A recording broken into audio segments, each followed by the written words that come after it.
Lead with service. Lead with service. Be of service. Have a service mindset. That's why you often hear me talk about military, and I have friends and family that have and do serve.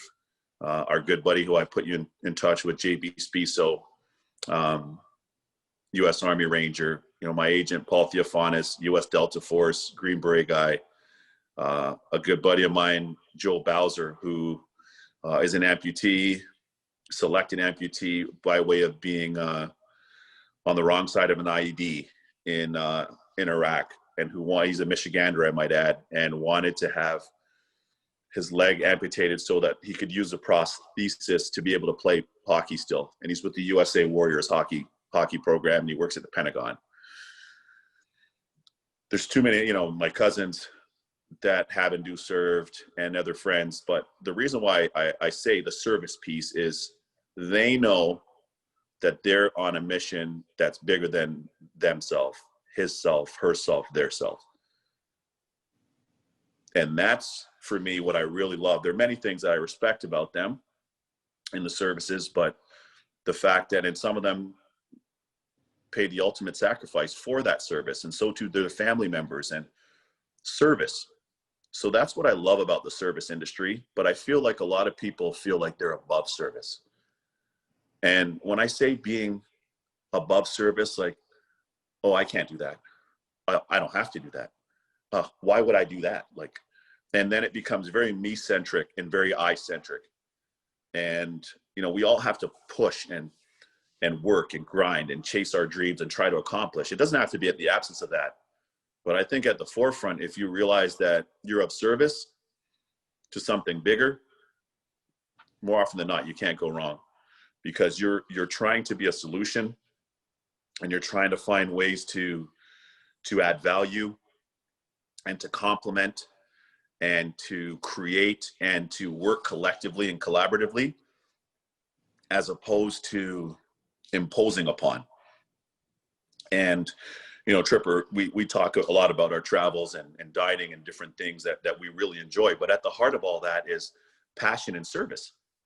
You think of the great experiences that we've been able to have and that we've earned to be able to have.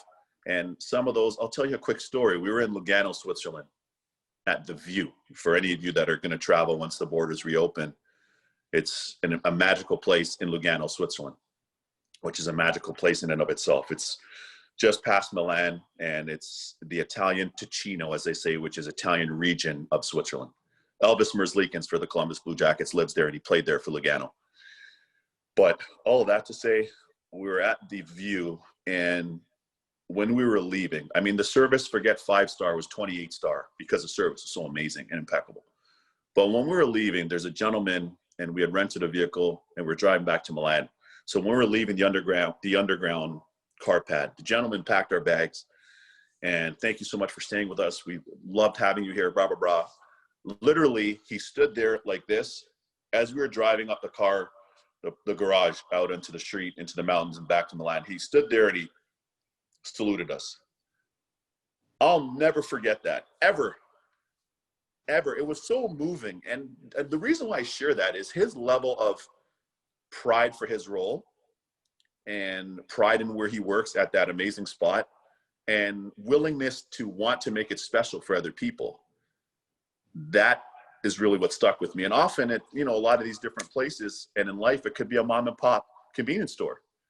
Just think about the service, or your favorite Italian spot in, I don't know, maybe in Auburn Hills, or a spot that you and mom like going, where you get great fish and chips. Like, at the heart of that is service. And that's a big part of how I think, to answer you succinctly, people in a lot of different roles, in any role for that matter, but hospitality and service. And I think if you lead with that in any role of authority or executive leadership or coaching or whatever it is, managerial capacity, whatever, coaching, I think if you lead with that, more often than not, you're going to find yourself making the right decisions for the right reasons.